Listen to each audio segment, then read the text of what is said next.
सबसे पहले तो मैं अपने माता-पिता उनके योगदान का ज़िक्र करूँगा क्योंकि मैंने जो भी तैयारी की है वो पटना से ही की है। मैं कोई भी एक से कॉम्पिटिशन नहीं निकलेगा, दोनों आप में होना चाहिए। अगर कोई सिंपली हार्ड वर्क कर रहा है, स्मार्टली नहीं कर रहा है तो वो फिर भेड़-चाल हुआ, वो तो आप करते। हाय एवरीवन, तो मैं हूं धीरज और आप देख रहे हैं करियर इन्फ्लुएंसर। तो आज हम आए हैं चाणक्य इस एकेडमी में। जैसा कि आपको मालूम हुआ कि कुछ दिन पहले ही अभी 68 बैच का बीपीएससी का इंटरव्यू चल रहा था और कल ही रात इनका रिजल्ट आ चुका है। तो हमारे साथ एक सक्सेसफुल कैंडिडेट बैठे हुए हैं जिनका नाम आशुतोष कुमार है, जो कि अभी 11th रैंक लाकर अभी चाणक्य इस एकेडमी में हमारे साथ में बैठे हुए हैं। तो इनसे जानते हैं कि इनका क्या जर्नी रहा, किस तरह का इनका स्ट्रगल लाइफ था। तो फर्स्ट ऑफ ऑल भैया, आप सबसे पहले वेलकम है मेरे चैनल में। धन्यवाद। तो अभी आपको कैसा फील हो रहा है ये बताइएगा। सिंक इन करने में थोड़ा टाइम लगेगा, रात को ही रिजल्ट आया है। लेकिन काफ़ी अच्छा लग रहा है और सुकून फील हो रहा है। अच्छा, सबसे पहला क्वेश्चन ये रहेगा कि यहाँ तक सक्सेस जो कि होने में आपका किस किस लोगों का साथ रहा। सबसे पहले तो मैं अपने माता-पिता उनके योगदान का ज़िक्र करूँगा क्योंकि मैंने जो भी तैयारी की है वो पटना से ही की है। मैं दिल्ली नहीं गया था, मैंने सारा कुछ पटना से ही किया है। तो माँ-बाप का सबसे बड़ा मेरे योगदान था, फिर मेरे गुरुओं का काफ़ी योगदान था, जो भी आज तक जितने भी मेरे टीचर्स रहे हैं। और लास्टली मैं बोलूँगा मेरा हार्ड वर्क, वो तो प्रीरिक्विजिट है, वो तो आपको करना ही पड़ेगा। बिल्कुल। अच्छा, एक होता है हार्ड वर्क और एक होता है स्मार्ट वर्क, जो कि अभी कुछ देर पहले सर ने भी बोला था। तो जो भी एस्पिरेंट है उनको किस तरह की तैयारी करनी होगी, या हार्ड वर्क चाहिए या स्मार्ट वर्क चाहिए। कोई भी एक से कंपटीशन नहीं निकलेगा, दोनों आप में होना चाहिए। अगर कोई सिंपली हार्ड वर्क कर रहा है, स्मार्टली नहीं कर रहा है तो वो फिर भेड़-चाल हुआ, वो तो आप करते रह जाइएगा लेकिन आपको रिजल्ट नहीं मिलेगा। तो हार्ड वर्क ऐसा कीजिए कि वो रिजल्ट ओरिएंटेड हो, आपको रिजल्ट को अचीव करने में हेल्प करे। तो आपको कम टाइम में मिलेगा, सबसे पहली बात, ज़्यादा समय नहीं लगेगा। और दूसरी बात कि आपको भी सहूलियत होगी कि आप 12-12 घंटे नहीं पढ़ रहे हैं, आपको पता है कि आप क्या पढ़ रहे हैं। तो दोनों होनी चाहिए। अच्छा भैया, मैं जानना चाहूँगा कि आपने कब से तैयारियां स्टार्ट किया था बीपीएससी का। मैंने अपना सिविल इंजीनियरिंग कंप्लीट किया था 2020 में, तब से मैं सिविल सर्विसेज की तैयारी कर रहा हूँ। बीपीएससी में ये मेरा दूसरा प्रयास था, जो कि 1 साल के अंदर ही दोनों एग्जाम हो गए, 67 और 68। 67 का मेरा प्रीलिम्स नहीं निकला था 4 नंबर से, 109 आया था उसमें। और इस बार मेरा पहला मेंस है, ये पहला इंटरव्यू है। फर्स्ट अटेम्प्ट में ही आपने ये क्लियर किया, second attempt first serious attempt, लेकिन ऐसे सेकंड अटेम्प्ट। अच्छा, तो जो कि आपने तैयारियां किया था पिछले बार, कुछ कमियां रह गई होंगी, कुछ वजह से आपका नहीं हो पाया। तो क्या आप उन जो भी व्यूअर हैं, जो भी एस्पिरेंट आने वाले, उनको ये बताना चाहेंगे कि ये कमियां, जो कि गलतियां ना करें वो अपने पढ़ाई में। क्योंकि बीपीएससी का पैटर्न बदला है, प्रीलिम्स हो या मेंस हो। तो मैं प्रीलिम्स का जिक्र करूंगा क्योंकि मैं उसमें फेल हुआ था पिछले बार, काफी कम नंबर से, लेकिन फेल तो फेल ही होता है। तो उसके लिए सबसे पहली चीज है कि आप करंट को ब्रशअप करते रहें।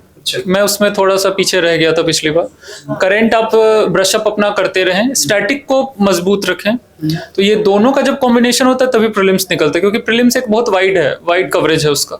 तो आपको करंट के साथ साथ स्टैटिक भी मजबूत रखना पड़ेगा, यही है। अच्छा, तो मैं जानना चाहूँगा, जैसे कि आपने बताया कि सिलेबस चेंज हो चुका है पूरा, तो प्रीलिम्स में जो भी रहता है, जो भी तैयारी कर रहे हैं, जो भी बुक लिस्ट होता है, तो क्या मेंस में भी वही बुक लिस्ट रखना होता है या कुछ में उसमें एडवांस भी ऐड करना होता है। मैं बीपीएससी की बात करूंगा। प्रीलिम्स और मेंस ऐसा नहीं, अलग अलग है। इसकी पढ़ाई अगर कोई शुरू करता है तो मेंस को दिमाग में रखकर ही शुरू करते हैं, क्योंकि आपको मेरिट यही दिलाएगा। मेंस का एग्जाम ही आपको मेरिट दिलाएगा। प्रीलिम्स तो जस्ट एक, हम कहते हैं ना हिंदी में, छटनी है, वो तो बस लोगों को हटाने का एग्जाम। तो पढ़ाई आप हमेशा मेंस के पर्सपेक्टिव से कीजिए। और बुक लिस्ट सेम रहता है, जैसे हिस्ट्री हुआ तो मॉडर्न इंडिया अगर आपको पढ़ना है तो स्पेक्ट्रम ही पढ़िएगा। पॉलिटी हुआ तो आप लक्ष्मीकांत ही पढ़िएगा। तो प्रीलिम्स तो निकल गया। मेंस में कैसे पढ़ना है, तो मेंस में उसी चीज को आपको मॉडिफाई करना है कि आपको उस कंटेंट को लेकर आपको आंसर लिखने आना चाहिए। कंटेंट तो आपके पास पहले से है प्रीलिम्स के लिए, आपको बस उसको अच्छे से सजाकर आपको लिखने आना चाहिए, लॉजिकल आंसर देने आना चाहिए, बस अंतर यही है। तो मैं जानना चाहूँगा कि आप जो कि सेल्फ स्टडी करते थे या इसके लिए अलग कोई इंस्टीट्यूट या कोई कोचिंग वगैरह। अधिकतर पढ़ाई अपनी सेल्फ स्टडी से ही की है। जो भी ऑनलाइन मुझे जो भी मटेरियल फ्री में मिलता था, वो मैंने कोई प्रॉपर कोचिंग में पढ़ाई नहीं की है। हाँ, मैंने अभी चाणक्य से ये मॉक इंटरव्यू या एक और 2 कोचिंग से मॉक इंटरव्यू ले, क्योंकि इंटरव्यू में आप एकदम क्लूलेस होते हो। पहला इंटरव्यू था मेरा, तो मैं चाह रहा था जहाँ से भी मुझे गाइडेंस मिले। तो बाकी की पढ़ाई मेरी खुद की है और मेरे पिताजी इसमें सहयोग करते थे। काफ़ी हद तक उनका ही पार्ट है बस। भैया एक क्वेश्चन है जो कि आजकल बहुत ही नॉर्मल है, जो कि हर एक लड़का या लड़की हो, हर एक का पार्टनर होता है। तो क्या आपके लाइफ में कोई ऐसा पार्टनर रहा जिसका कोई साथ रहा अभी तक? नहीं, मैं बिल्कुल सिंगल हूँ और अभी कोई प्लान भी नहीं है। पढ़ाई था अभी तक, तो आगे भी अभी यूपीएससी भी देना है, तो अभी प्रॉपर सिंगल। तो ये रहे कि आप नोट्स जो आपका होता था वो किस तरह तैयारी करते थे, क्योंकि बहुत सारे लोग होते हैं जो चाहते हैं कि अच्छे तरीके से कोई सक्सेसफुल कैंडिडेट, उनको पता है कि किस तरह से तैयारियां करें अपने नोट्स के, तो जाके उनका हेल्प हो सके आगे जाके। क्योंकि आपने नोट्स की बात की है, तो नोट्स मैं हर चीज़ का नहीं बनाता था। अगर आप बात करें, जैसे एग्जांपल दे रहा हूँ मैं, पॉलिटिक की बुक है लक्ष्मीकांत, उसका अगर आप नोट्स बनाने जाइएगा तो कोई फ़ायदा नहीं है, वो सर पीटना है। उसमें सब कुछ दे रखा है, आप उसको बार बार बस पढ़िए। लेकिन वहीं अगर आप बात करिएगा ज्योग्राफी या फिर एंशियंट हिस्ट्री, मेडिवल हिस्ट्री, इन सब का अगर आपके पास नोट्स है तो आप उसको क्विकली रिवाइज कर सकते हैं प्रीलिम्स से पहले। एक कंसाइज मटेरियल आपके पास होगा कि हाँ चलो 4 पन्ने हैं, उसको पढ़ लेना है, एग्जाम देकर प्रीलिम्स निकल जाए। तो आपको एक कॉन्फिडेंस दिलाता है आपका नोट्स। बुक्स तो है ही, लेकिन जहां भी संभव हो कि आपको लग रहा है कि बहुत वास्ट हो रहा है, तो उसका आप चुपचाप 4 पन्ने में नोट्स बना के रख लीजिए। अच्छा, तो नेक्स्ट क्वेश्चन ये रहा कि जो कि अभी आपने बताया कि सिलेबस चेंज हो चुका है, तो जो कि एसपीडी और लूसेंट है, तो क्या ये पहले जैसा अभी भी जरूरी है क्या? मतलब जैसे ज़्यादा लोग रहते हैं कि लूसेंट और एसपीडी पे ज़्यादातर ध्यान देते हैं, तो इस पर क्या रहेगा अगले बार? मैंने तो यूपीएससी से शुरू किया था, तो अभी दे ही रहा हूँ वो। तो ये बीपीएससी, तो मैंने कभी लूसेंट रेफर नहीं किया है। कुछ पार्ट्स के लिए, साइंस के लिए मैंने रेफर किया था, क्योंकि साइंस पढ़े थोड़ा टाइम हो गया था।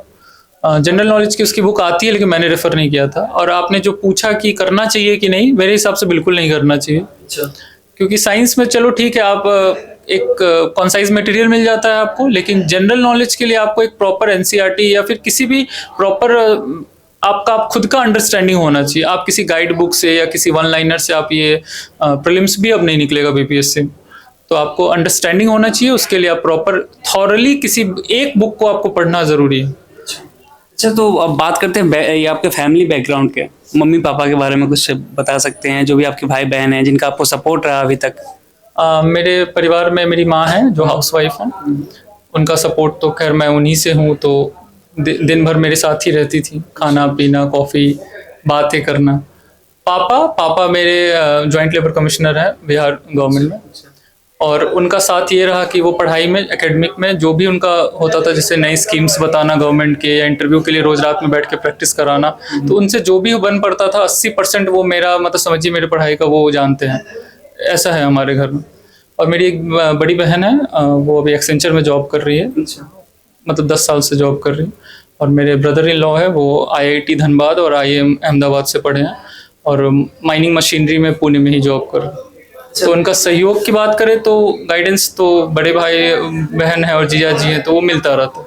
अच्छा, ये भी होता था कि आप घर पे रहते थे, जब पढ़ाई कर रहे होते तो कुछ काम होता था घर का, तो वो लोग आपको डिस्टर्ब ना करके किसी और को बोल दिया करते थे?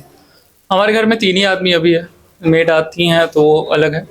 तो उनका यही प्रायोरिटी होता था कि अगर ये पढ़ रहा है तो डिस्टर्बेंस नहीं होना चाहिए। तो मम्मी पापा तो जानते ही हैं, तो बाकी मेड जब आती थी या कोई आता था तो उनका रहता था कि हल्ला नहीं करो, पढ़ रहा है। वो एक सपोर्ट होता है जो आपको नहीं दिखता है, लेकिन वही आपको मदद करता है पढ़ने में, क्योंकि घर में दोनों है ना। वो तो फायदा भी है, नुकसान भी है। फायदा है कि आप फ्लेक्सिबल पढ़ाई कर रहे हैं, नुकसान है कि आपको गाइडेंस नहीं है, नुकसान है कि आपको डिस्टर्बेंस है। तो घर का सपोर्ट तो बहुत जरूरी है। अच्छा, अब आप सक्सेसफुल हो चुके हैं, आपको एसडीएम का पोस्ट मिला है, तो आप एसडीएम का पोस्ट इस बार नहीं है, तो सब रजिस्ट्रार मिला है। डीएसपी भी जनरल कैटेगरी में नहीं था। अच्छा, इस बार पोस्ट नहीं है? हाँ। अच्छा, तो मैं जानना चाहूँगा अब आप जनता के लिए क्या करना चाहेंगे? क्योंकि बहुत सारे ऐसे लोग होते हैं जो कुछ नहीं कर पाते हैं, बेघर होते हैं, बेसहारे होते हैं, उनके लिए आपका क्या थॉट रहेगा? भारत में या बिहार में जनता के लिए सबसे बड़ा अगर हम कुछ कर सकते हैं तो वो है, जितने भी सरकार ने ऑलरेडी कर रखा है, जितने भी योजनाएं बनाए रखी, उनका क्रियान्वयन, जिसको हम इम्प्लीमेंटेशन बोलते हैं इंग्लिश में, वो अगर सही से हो तो प्रॉब्लम का मैं समझता हूँ कम से कम 80% तो सॉल्व अपने आप हो जाएगा। उज्ज्वला योजना है हमारे यहाँ जनधन योजना है, हमारे यहाँ गरीब के लिए अन्य योजना है। तो अगर ये सब इम्प्लीमेंट हो जाए तो गरीबी तो दूर होनी ही है। प्रॉब्लम आता है जब ये सब इम्प्लीमेंट नहीं होता है, तो सबसे पहले इम्प्लीमेंट कराओ। लेकिन बात यह है कि ये सब सारे योजना निकले हुए हैं, लेकिन सही जगह वो चीज़ नहीं पहुंच पा रही है, ये भी तो है। तो सही जगह नहीं पहुंच पा रही है, इसके बहुत से कारण हैं। जैसे कि लोगों में परसेप्शन भी और कहीं हद तक सही भी है, करप्शन, भ्रष्टाचार तो बहुत ज्यादा है। करप्शन, परसेप्शन तो और भी ज्यादा नेगेटिव है लोगों के मन में। तो इसको सुधारने के लिए बहुत सारे प्रयास भी हुए हैं, जैसे होते रहते हैं, ई गवर्नेंस लाना, हर चीज को डिजिटलाइज करना ताकि आगे प्रॉब्लम ना आए। तो इन सब पे भी अगर फिर वही बात आती है, ये सब अगर काम करेगा तो भ्रष्टाचार कम होगा, भ्रष्टाचार कम होगा तो योजनाओं का क्रियान्वयन होगा, क्रियान्वयन कम होगा तो पॉवर्टी कम होगा। बिल्कुल। तो एक साइकिल है ये, इसको सही से चलना चाहिए बस। अच्छा, आपने जो बोला कि अभी करंट अफेयर, मैंने अभी कुछ दिन पहले इंटरव्यू भी लिया था 68 बैच का, तो मुझे मालूम चल रहा कि इंटरनेशनल और नेशनल से काफ़ी करंट अफेयर पूछ रहे थे। तो इसमें कितना एक्सपेंस रहेगा इसका, जो भी 69 बैच आने वाले हैं, तो उनका क्या करंट अफेयर बहुत ज़्यादा उनको पढ़ाई करनी होगी या किस तरह ध्यान देना होगा? करंट अफेयर एक ऐसा चीज़ है, इसको आप पूरा कवर नहीं कर सकते हैं। ये एक बहुत ही वास्ट और डायनेमिक चीज़ है। तो आपको क्या पढ़ना है ये पहले पता होना चाहिए। तो क्या पढ़ना है, इस चीज के लिए आपकी सबसे बड़ी बात है कि आप प्रीवियस ईयर क्वेश्चन देखिए, पैटर्न देखिए, तब आपको पता चलेगा आखिर करंट में से पढ़ना क्या है। तो वो आप अगर रेफर कर रहे हैं और बदलते पैटर्न में बदले हुए भी 2 साल हो गए, 68 और 69 2 साल के तो क्वेश्चन पेपर हैं ही उनके पास, तो उनको देखते हुए आप करंट पढ़िए, ताकि आपको ये लगे कि आखिर छोड़ना क्या है। क्योंकि पढ़ना तो सब पढ़ लेते हैं, छोड़ना क्या है ये ज्यादा अहम है। तो वही है, आपको सेलेक्टिव होना होगा। अच्छा, तो अब लास्ट क्वेश्चन ये है कि जो भी व्यूअर हमारे देख रहे हैं, तो उनके लिए आपका क्या एडवाइस रहेगा, किस तरह से उनको तैयारियां करनी होगी? तैयारी के लिए सबसे बड़ी बात है, आज मुझे रियलाइज हो रहा है, धैर्य। मैंने बार बार बोला, फिर बोल रहा हूँ, ये सुनने में बहुत छोटा सा वर्ड है धैर्य, लेकिन लॉन्ग रन में यही आपको सस्टेन करवाता है। ये लंबा प्रोसेस है, 1 साल का पढ़ाई है, 1 साल का एग्जाम है, और आप अगर सफल नहीं हुए फिर से वही 1 साल का साइकिल।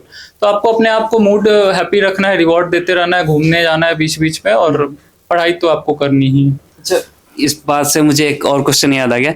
जैसे आप जब तैयारी कर रहे होंगे तो कुछ ऐसा पल आता है जब आपको लगता है कि मुझसे ये चीज़ नहीं हो सकता, कभी वो आया था आपके लाइफ में? बिल्कुल, अभी हाल में ही 67th का प्रीलिम्स नहीं निकला था, 109 आया था मेरा और 113 का कट ऑफ था। तो ये मैंने तो मेंस का पढ़ना भी शुरू किया था, पहली बार दे रहा था, मुझे पता भी नहीं था, मैंने चालू किया था, लेकिन अचानक पता चला नहीं हुआ, इतना हाई कट ऑफ कभी गया नहीं था।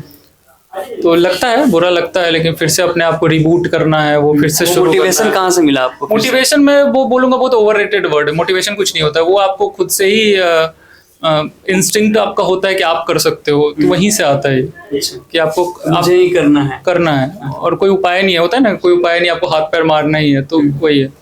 अच्छा, पहले ही आपने डिसाइड कर लिया था कि मुझे यूपीएससी ही करना है, या मतलब इसी लाइन में ही आना है? मेरा डिसाइडेड था, क्योंकि मैंने पापा को देखा है और मैंने पढ़ाई भी ऐसी ही की है, क्योंकि सिविल इंजीनियरिंग मुझे पसंद था। मैं चाहता था एक डिग्री हो जाए, ताकि मैं एक बोलते हैं ना प्लान बी, तो मैं प्लान बी पे भरोसा नहीं करता, लेकिन बात आती है जबकि मेरी मम्मी ने कहा एक जॉब कम से कम बैकअप में रखना चाहिए, कि कल होकर नहीं हो तो क्या हो।